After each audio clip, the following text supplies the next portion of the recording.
دین اسلام ایک ایسا مذہب ہے جو ہمیں محتاجوں، غریبوں، یتیموں اور ضرورت مندوں کی مدد کرنے کا درس دیتا ہے۔ عید کے دن جہاں ہر طرف خوشیاں ہی خوشیاں دیکھنے کو ملتی ہے، مگر کچھ ایسے گھرانے بھی ہوتے ہیں جہاں عید سعید کے موقع پر بھی بنیادی ضروریات و سہولیات کا فقدان ہوتا ہے۔ کئی خاندان ایسے بھی ہوتے ہیں جو عید پر نئے کپڑے خریدنے کی استطاعت بھی نہیں رکھ سکتے، اور تو اور اسی فیملی کے بچے بھی عید کی خوشیوں سے محروم دکھائی دیتے ہیں، جسے دیکھ کر دل بھر آتا ہے۔ لہٰذا ایسے گھرانوں کو مخیر حضرات کے تعاون کی ضرورت ہوتی ہے، اور اگر ایسے میں ہم اپنے آس پاس موجود غریبوں کے ساتھ مالی تعاون کو یقینی بنائیں تو یہ اللہ رب العزت کے حکم کے مطابق ہے۔ جو لوگ اپنے مال میں سے کچھ حصہ غریبوں پر خرچ کرتے ہیں، اللہ پاک ان کے دیے گئے مال کو کئی گنا بڑھا کر انہیں عطا فرما دیتا ہے۔ ہمارے پیارے نبی صلی اللہ علیہ وآلہ وسلم نے نہ صرف حاجت مندوں کی حاجت دور کی، بلکہ ہمیں بھی غریبوں، مسکینوں اور محتاجوں کی مدد کرنے کا درس دیا۔ شہریوں کا غریبوں کی مدد سے متعلق کہنا تھا، انسان کو جو بھی حسب توفیق ہے، آپ اپنے گھر والوں کو جیسے سمجھتے ہیں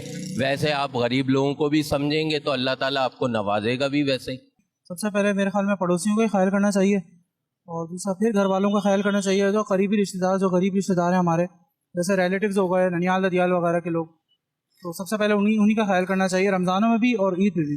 صرف ان موقعوں پہ نہیں کرنا چاہیے، میرے خیال میں پورے سال کرنا چاہیے ان لوگوں کا خیال، کیونکہ سب سے زیادہ مستحق وہی لوگ ہوتے ہیں۔ دین اسلام سراسر خیر خواہی کا ہی مذہب ہے۔ اسلام میں حقوق العباد پر بہت زور دیا جاتا ہے۔ دوسروں کی مدد کر کے جو حقیقی خوشی حاصل ہوتی ہے وہ اطمینان قلب کے ساتھ رضائے الہی کا باعث بنتی ہے۔ مدنی چینل کے ناظرین، ہمیں چاہیے کہ اپنے ارد گرد موجود مستحق و نادار افراد کی ہر ممکن مدد کریں تاکہ ان لوگوں کو بھی عید سعید کی خوشیاں میسر آ سکیں۔